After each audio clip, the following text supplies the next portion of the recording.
जिस तरह की नदियाँ, बहती हुई नदियाँ को हम लोग पसंद करते हुए जमे हुए पानी को हम लोग पसंद नहीं करते, उसी मुद्दे पे आज हम लोग असंगठित मजदूर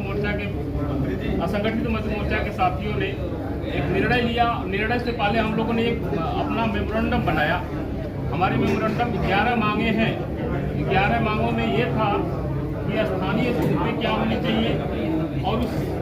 समाज के लिए क्या हित है, क्या अहित हो सकते हैं। तो हमने सभी प्रत्याशियों को, पक्ष हो विपक्ष हो, सभी प्रत्याशियों को हमने अपना, ये आपके हाथों में होगा, 11 मांगे हमने भेजा था कि हमारे अगर इस मांगों को कोई भी प्रत्याशी अगर समर्थन करता है तो हमारा असंगठित मजदूर मोर्चा पूरा देश में 65 करोड़ से भी अधिक है जिनको सामाजिक सुरक्षा का लाभ नहीं है। कल को बीमार हो जाए या कुछ हो जाए तो कोई गारंटी नहीं है। तो हमने 11 मांगों को हमने सभी प्रत्याशियों को भेजा था और उस प्रत्याशी में मैं एक बधाई देना चाह रहा हूँ कि सबसे पहला प्रत्याशी हमारे माननीय मंत्री जी, पूर्व मंत्री जी और गठबंधन के और सपा के प्रत्याशी माननीय वीरेंद्र सिंह जी ने आगे आकर उन्होंने कहा कि आपकी सारी मांगों को हम इसमें जब सदन में जाएंगे, सरकार में आएंगे तो ये ऐसे मांगे हैं जो हम लोगों की जिम्मेवारी है और नैतिक जिम्मेवारी है। ये मांगे हम लोगों को बताना नहीं पड़ेगा, करना चाहिए। कुछ मांगे आपके याद में था, कुछ मांगे आपने कहा कि बहुत अच्छी मांगे हैं और यही तो हमारा मौलिक कर्तव्य है और मूलभूत अधिकार है कि जीतने के बाद इस जनता के लिए हम लोग काम करें। इस मुद्दे पे पहले ऐसे प्रत्याशी हैं जो आप आगे बढ़ के कहें कि आप हमारे साथ आइए, आपकी सारी मुद्दे को हम लोग मानने के लिए तैयार हैं। इसमें रसोइयाँ भी हैं, असंगठित मजदूर हैं, दिहाड़ी मजदूर हैं, इस तरह तमाम सारे असंगठित क्षेत्र के मजदूर हैं जिनको मूलभूत सुविधाएं और उनको जो सामाजिक सुरक्षा है वो नहीं मिलता है। और आगे हम लोग चर्चा के विषय बनाएंगे और मैं निवेदन करता हूं कि माननीय मंत्री जी अपने संबोधन में इस सारे मांगों को लेते हुए आप लोग के सामने बताएं कि हमें तो आश्वासन मिला है लेकिन आप लोग को भी दिखना चाहिए, क्या बोलते हैं, मुख्य बिंदु से जो है मंत्री जी बताएं तो आप लोग के ध्यान में रहेगा कि मंत्री जी आपने ये वादे किए थे और चुनाव जीतने के बाद ये वादे पूरे हो रहे हैं कि नहीं। माननीय मंत्री, धन्यवाद नरसिंह भाई। साथियों जरा 1 मिनट शांत हो जाइए।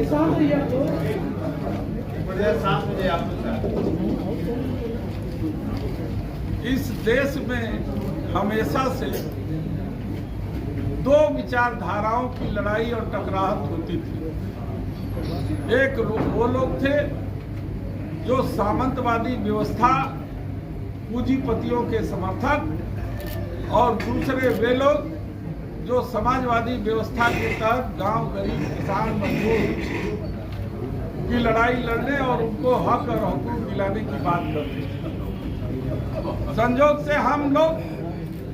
जिस विचारधारा से जुड़े हुए हैं,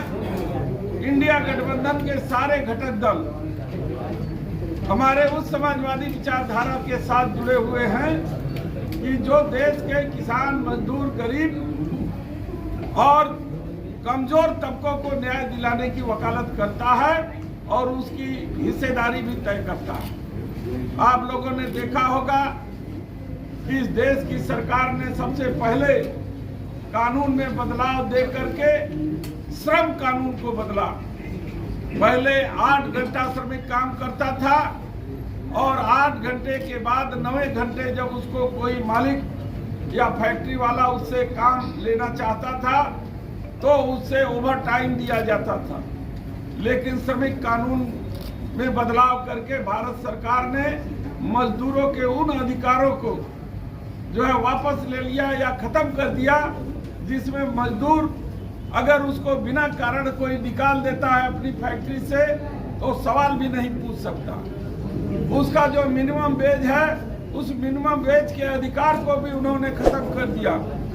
ओवर टाइम का सवाल उन्होंने खत्म करके 8 घंटे से 12 घंटे तक ड्यूटी करने के लिए मजबूर कर दिया। तो ये अंग्रेजी शासन वाली हुकूमत की तर्ज पे चलने वाली जो भारतीय जनता पार्टी है, वो मजदूरों, गरीबों के जो अधिकार हैं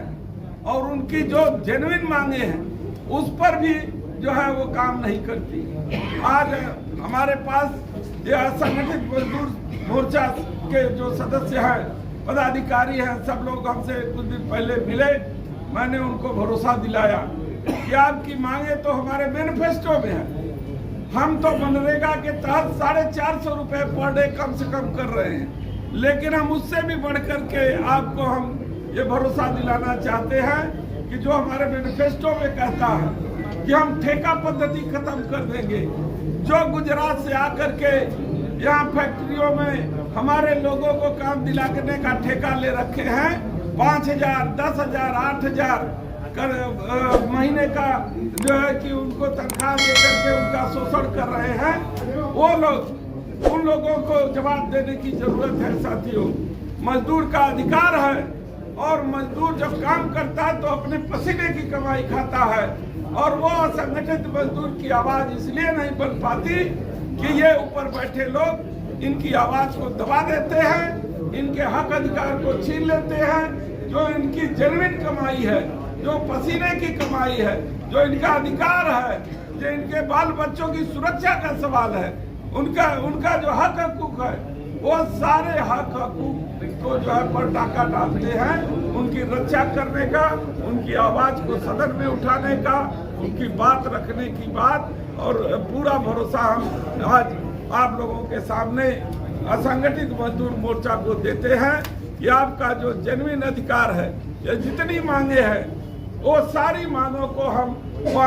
जेन्युइन मांगे हैं। कोई गलत मांग आप दास तक नहीं मांग रहे हैं, वो अपनी मेहनत की कमाई मांग रहे हैं, भरोसा मांग रहे हैं। और मजदूर को जब तक जिस देश पर भरोसा होगा वही देश तरक्की करेगा, और जब मजदूरों का भरोसा देश पर से उठ जाएगा वो देश कभी तरक्की नहीं कर सकता। वो कागजों में आप जीडीपी बढ़ाते रहिए, कागजों में आप सेंसेक्स बढ़ाते रहिए,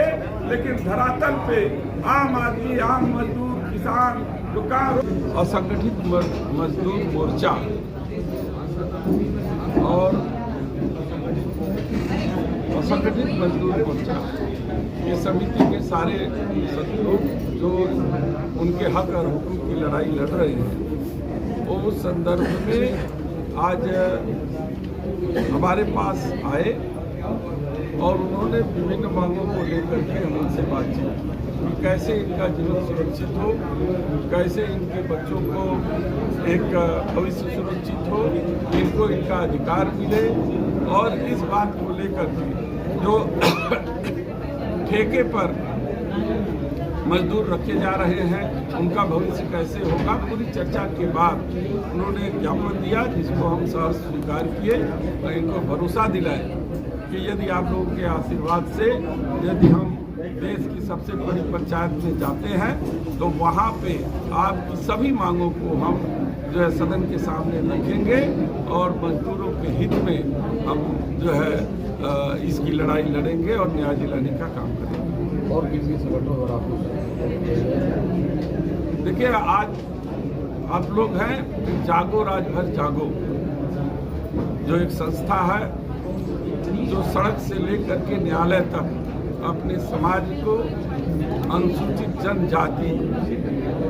के सूची में शामिल करने के लिए, राजभर समाज को आरक्षण पाने के लिए लड़ाई लड़ रहा है। और 2022 में माननीय न्यायालय के द्वारा इन्हीं के पहल से जो है एक उच्च न्यायालय से आदेश पारित हुआ और उस आदेश में सरकार से कहा गया है कि इसकी जो है इनको शामिल किया जाए और इस प्रक्रिया को यथाशीघ्र किया जाए।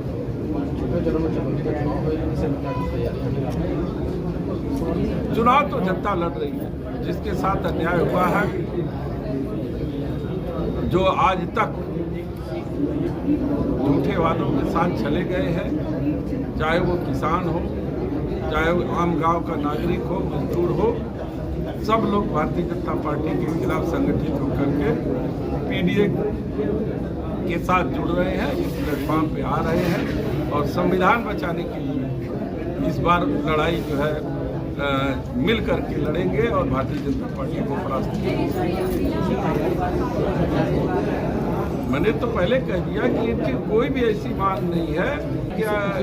परिकल्पना पर हमारा संविधान नहीं बना। तो जहाँ पे मजदूरों का कल्याण हो, जनता का हित हो, वहाँ पे कोई किसी भी प्रकार का हानि लाभ नहीं देखा जाता। ये भारत सरकार में जो नई सरकार आई है वो हानि लाभ देख करके काम करती है। वो इसलिए सामंतवादी है, मजदूरों का गला दबाना चाहती है, उनको जबरदस्ती काम करवाना चाहती है, उनका ओवर टाइम खत्म कर दिया है, उनको अधिकार नहीं दिया है कि अगर कोई मालिक उनको बिना कारण बताए अगर उनको नौकरी से निकाल देता है तो उनको जो है नोटिस भी देने का अधिकार नहीं है, वो सवाल भी पूछने का अधिकार नहीं है। जैसे सरकार से आप सवाल नहीं कर सकते, सांसद से सवाल नहीं कर सकते, वैसे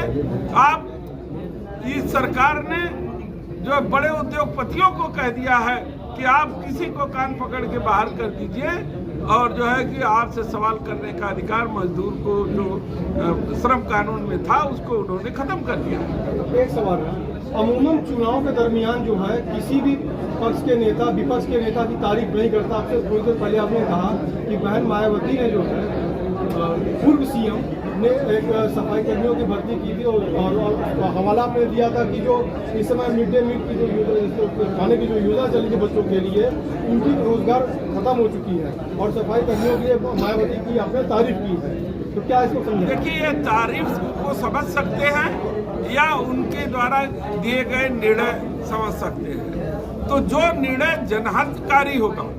जो निर्णय गरीब समाज के हित में होगा, वो किसी भी सरकार के द्वारा होगा, उसका तारीफ किया जाना चाहिए। हम केवल सबका केवल क्रिटिसाइज करने के लिए राजनीति में नहीं आए हैं। अच्छे कामों की हम सराहना करेंगे तो वही बुरे कामों की हम निंदा करेंगे, और ताकि जो भी सरकार बने, हमारी इंडिया गठबंधन की सरकार बने, तो वो भी इन बातों को सबक लेकर के वो मजदूरों को, किसानों को, गरीबों को और रोजी रोजगार के लिए वो